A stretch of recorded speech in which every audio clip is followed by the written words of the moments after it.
नमस्कार। आप सभी धर्म प्रेमी बंधुओं का आपके अपने चैनल मोडेश्वरी कृपा में स्वागत है। इस चैनल पर आपको पूजा पाठ संबंधी जानकारी प्रदान की जाएगी। सभी से सविनय निवेदन है, चैनल को सब्सक्राइब करें, शेयर अवश्य करें। वीडियो पसंद आने पर लाइक भी करें। आप कोई सलाह देना चाहते हैं अथवा आप कुछ जानना चाहते हैं तो आप कमेंट बॉक्स में कमेंट जरूर करें। जय मोडेश्वरी, बोल बम। नए साधक या नए जो लोग हैं पूजा पाठ की ओर जाना चाहते हैं, उनके मन में एक प्रश्न होता है कि हमें किस देव देवता की आराधना करना चाहिए। क्या उच्च के देवताओं की आराधना शुरू कर दें या अन्य देवी देवताओं की, सहायक देवी देवताओं की पूजा शुरू करें। उन्हें पहले किसकी पूजा सेवा करना चाहिए और किसकी नहीं करना चाहिए। विशेषकर ये शंका तब होती जब उनके पास गुरु नहीं होते। उनको मन में ये सवाल रहते हैं कि हम किस तरह की सेवा आराधना आदि करें और किसकी करें। देखिए, हमें अपने घर के पितरों का, कुल देवी देवताओं का स्मरण मनन चिंतन तो निरंतर करते रहना चाहिए। आप कोई साधना आदि का प्रयोजन है अथवा नहीं है, हम सनातनी लोग हैं। हमारे कुल परंपरा आदि में जो भी देवी देवता पूजित हैं, हमें उनका स्मरण ध्यान अवश्य करना चाहिए। इसके बारे में आप और भी वीडियो अपलोड किए हुए हैं, उनको देख सकते हैं।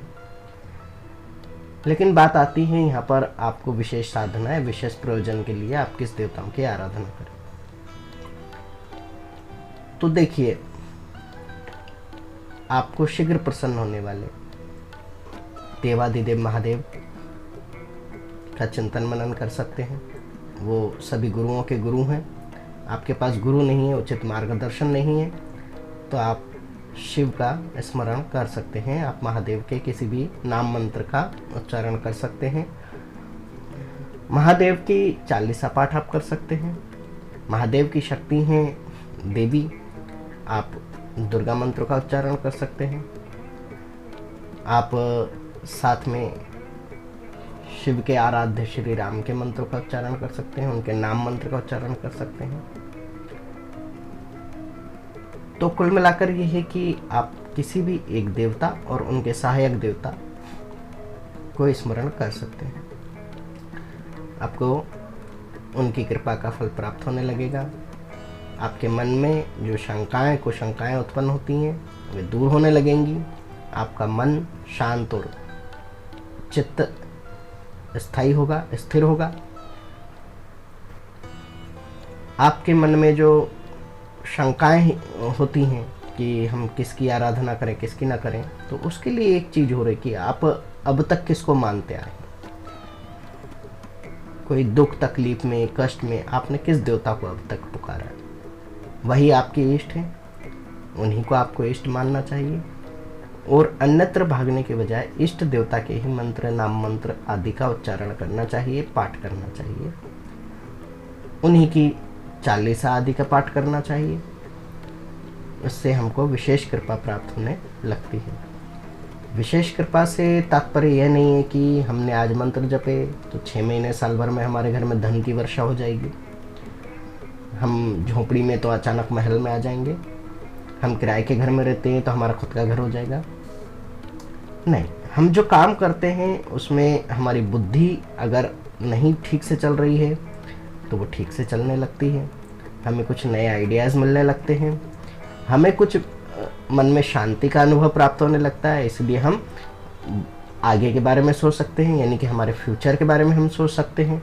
हम जो काम कर रहे हैं उसमें हमको फ़ायदा मिलेगा नहीं मिलेगा, हम कुछ एनालिसिस कर सकते हैं। एनालिटिक तौर पर वो हमको फ़ायदा प्राप्त होने लगता है। तो कई प्रकार से हम मानसिक रूप से परिपक्व होते हैं। हमारी जब इन सब चीज़ों से शांति होने लगती है, हमारा चित्त शांत होता है, हमारा मन शांत होता है, तो हमारे शरीर के रोग व्याधियाँ भी दूर होने लगते हैं, अर्थात उनका शमन होने लगता है। तो इस प्रकार से मंत्र हमें या पूजा पाठ हमें फायदा प्रदान करते हैं। तो आप किसी भी देवी देवता की आराधना करते हैं या उनको मानते हैं या आप जिसका इष्ट करते हैं आप उनसे ही अपने अभिष्ट की कामना करें, उनके ही मनन चिंतन करें, उनके ही पूजा पाठ आदि करें, उसी से आपको लाभ प्राप्त होगा।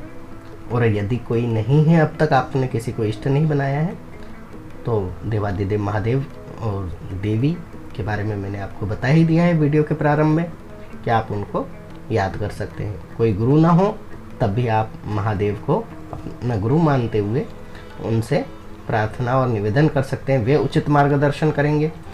उचित मार्गदर्शन इस तरीके से करेंगे कि वे स्वयं तो आपको आकर के कुछ बताएंगे नहीं, परंतु आपको एक उचित गुरु मिलने में मदद अवश्य करेंगे, सहायता अवश्य करेंगे। तो आज का वीडियो इतना ही।